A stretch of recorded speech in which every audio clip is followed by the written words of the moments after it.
I have to say that I am really sick to my stomach right now. I am emotionally over the top right now. I had no idea that this film was going to mirror my life. I had no idea that this film would mirror my entire story, my entire case. I feel like I know her. I feel like she knows me. I spent 20 years in prison for killing my abuser. I had 4 co-defendants, so they charged me with conspiracy to murder.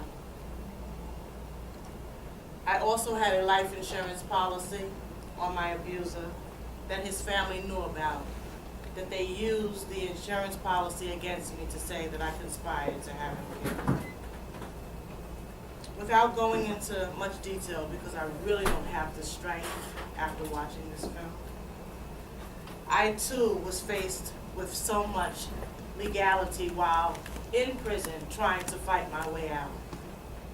Every door was closed in my face for 20 years. I applied for clemency 3 times. I applied for work release twice, and I was denied.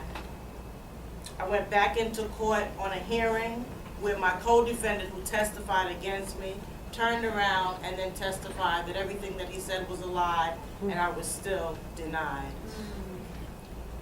I too found out that I was sick in prison. I had a stroke while I was in prison, and I'm living with an aneurysm.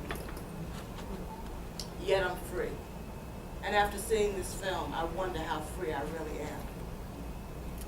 Because all of my sisters are still inside, fighting to get out. Because no laws in New York stand to free any of us.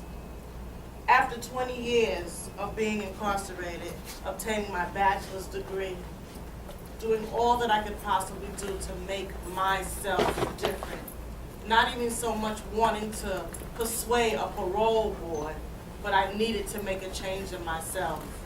I went to the parole board last January 2010 and was hit at the board for 24 months. I can remember praying. I can remember crying. And I can remember feeling like I wanted to just give up. And I did.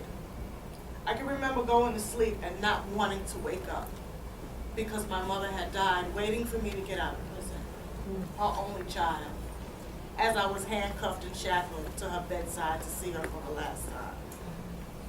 My daughter was 8 years old when I got locked up, and my son was 2. My daughter was also molested by my abuser. 8 weeks later, Albany realized they had made a mistake in some paperwork, and I went back to the parole board, and I was released May 6, 2010. Since I've been home, I've been working with anything and all that has to do with formerly incarcerated men and women.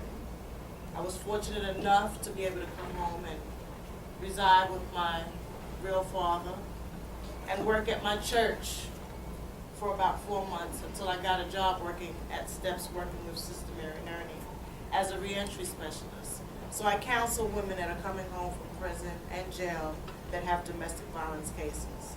I work closely at the CA with Jaya and everyone else that's involved to hopefully one day be able to clap my hands and say, thank God New York has allowed a law to pass that will free women who are incarcerated for domestic violence cases.